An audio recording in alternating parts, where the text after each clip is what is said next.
Caros amigos, bem-vindos a mais um episódio de Hoje no Mundo Militar. Neste vídeo falaremos sobre o Corpo de Combatentes da Classe Operária, uma espécie de milícia particular criada pelo ditador Nicolás Maduro para proteger ainda mais o seu regime. E se ainda não está inscrito no canal, inscreva-se já e acione o sino das notificações para não perder nenhuma novidade. Os ditadores vivem sob a constante sombra da instabilidade.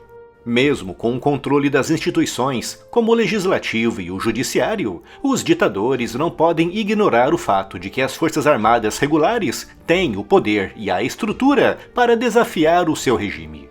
Essa desconfiança gera a necessidade de criar exércitos paralelos ou particulares que dependem diretamente do líder e não de uma instituição estatal. Há inúmeros exemplos disso na história, começando pela Roma Antiga e a Guarda Pretoriana, criada com o único propósito de proteger os imperadores. Esse padrão persiste em regimes modernos, como o de Saddam Hussein no Iraque, que estabeleceu a Guarda Republicana para proteger o seu regime.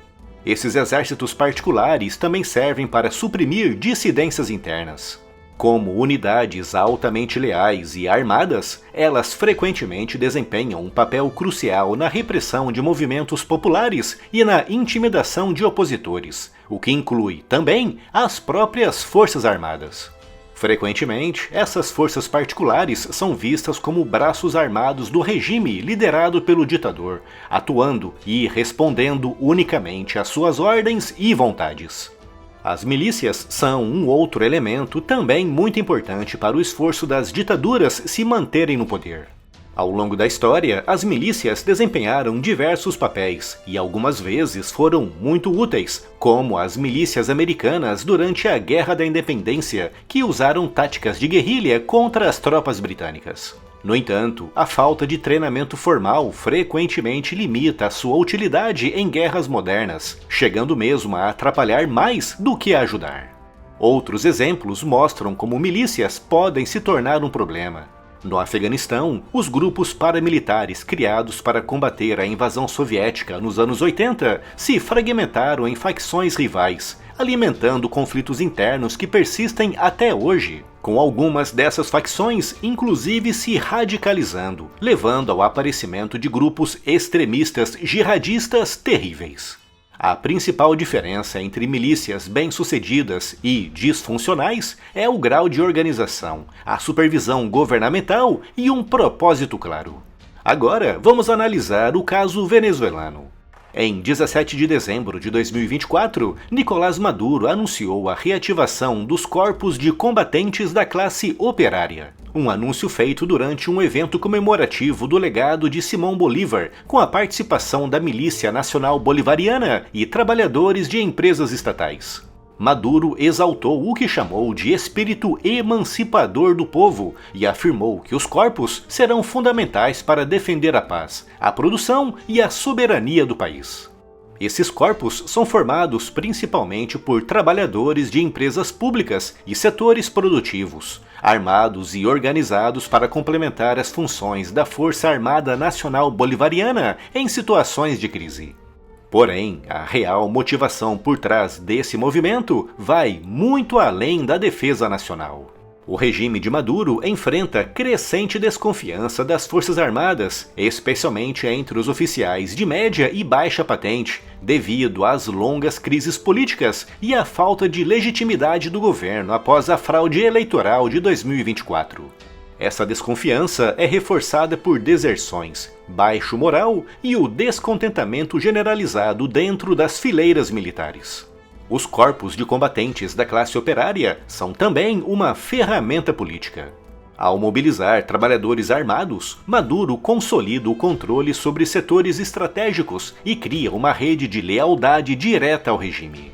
Além disso, essa exibição pública de força funciona como propaganda, projetando uma imagem de apoio popular e capacidade de defesa que mascara a fragilidade real do governo. O movimento de Maduro pode ser interpretado de várias maneiras, começando pela supressão interna, com os corpos de combatentes fornecendo uma ferramenta extra para Maduro suprimir oposições internas, funcionando como uma extensão do aparato repressivo do regime, intimidando dissidentes e controlando setores sensíveis. A estratégia de propaganda também é muito importante para Maduro. Ao exibir trabalhadores armados como defensores do regime, Maduro tenta criar a ilusão de apoio popular massivo, tanto para audiências internas quanto internacionais. A crescente desconfiança de Maduro com relação às Forças Armadas também pesou na ativação dessa milícia. Ao depender menos das Forças Armadas, Maduro reduz o risco de um golpe de Estado vindo de dentro da estrutura militar tradicional. Ele também reforça sua capacidade de monitorar e controlar os militares através de estruturas paralelas. Além disso, com as bases voluntárias da milícia territorial enfraquecidas, os corpos de combatentes servem como um substituto mais controlável e coeso, com trabalhadores que dependem economicamente diretamente do regime. Esses corpos também funcionam como um símbolo da luta do chavismo contra as chamadas forças imperialistas, reforçando a narrativa de que o regime é a última linha de defesa contra a intervenção externa e o neoliberalismo. Após a fraude eleitoral nas presidenciais de 2024 e a terrível repressão que lançou contra a oposição, levando à prisão dos seus principais opositores e de mais de 2.000 cidadãos que se manifestaram contra a fraude, Maduro sabe que precisa apertar ao máximo o controle que mantém sobre o Estado e sabe que precisa se resguardar de fontes internas de dissidência, principalmente das Forças Armadas. Graças a subornos milionários, Maduro controla toda a cúpula das Forças Armadas venezuelanas, mas não os militares de escalão médio que podem, no extremo, organizar movimentos de oposição ao regime. Não podemos nos esquecer, por exemplo, do que aconteceu em Portugal em 1974, quando um movimento liderado por capitães derrubou a ditadura salazarista.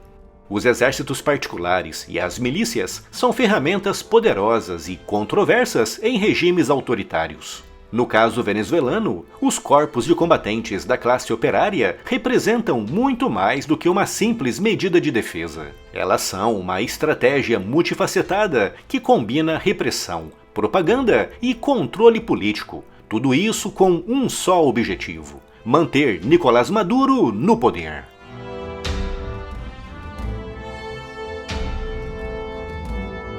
E se ainda não está inscrito no canal, inscreva-se já e acione o sino das notificações para não perder nenhuma novidade. Hoy, 17 de diciembre, reactivar todos los cuerpos de combatientes de la clase obrera a lo largo y ancho del país en un plan nuevo de defensa activa del derecho a la paz, a la producción y a la productividad. Venezuela tiene un sistema defensivo, un concepto defensivo perfecto. Legado de siglos de lucha, desde Guaycaipuro, desde José Leonardo Chirino, desde Bolívar, Negro Primero, Sucre, Urdaneta, desde nuestro general del pueblo soberano y su ejército unido popular revolucionario, Ezequiel Zamora, tomando las mejores doctrinas universales como la del pueblo vietnamita. Venezuela tiene el concepto de guerra de todo el pueblo para la defensa de la patria.